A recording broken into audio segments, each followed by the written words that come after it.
नाज़रीन, नुसरत फ़िरोज़ मां रिपोर्ट करे रहियो आहे ज़ाहिद हुसैन खोखर। अॼु पाकिस्तान जे अॻूणे वज़ीर आज़म ऐं एशिया खंड जे अज़ीम ज़मींदार बुज़ुर्ग सियासतदान मरहूम ग़ुलाम मुस्तफ़ा जतोई जे विछोड़े जो ॾींहुं आहे, जंहिं ते सिंध समेत पूरे मुल्क में ख़ैसि भेटा पेश कई पई वञे। मरहूम ग़ुलाम मुस्तफ़ा जतोई हिकु मुदब्बिर, उसूल पसंद ऐं जमहूरी सोच रखंदड़ सियासी रहनुमा तो सुञातो वेंदो आहे। हू 19 नवंबर 2009 ईस्वी ते हिन फ़ानी दुनिया मां लाॾाणो करे विया, पर संदन सियासी फ़िक्र, बुरादबारी ऐं अवामी ख़िदमत जो मिसाल अॼु बि ज़िंदा आहे।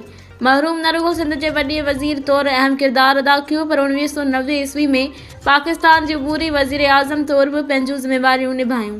जतोई साहब मुल्क जे नाज़ुक हालतुनि में सदाईं इत्तिहाद, जमहूरी इस्तेहकाम ऐं सियासी रवादारी जी ॻाल्हि कई ऐं अॼु संदसि वरसी जे मौक़े ते सिंध जे मुख़्तलिफ़ शहरनि, ख़ासि तौर ते नुसरत फ़िरोज़, नवां जतोई ऐं मोरो में क़ुरान ख़्वानी, दुआ ऐं संदसि ख़िदमत खे ख़राज अक़ीदत पेश करण लाइ तक़रीबूं मुनक़िद कयूं वयूं।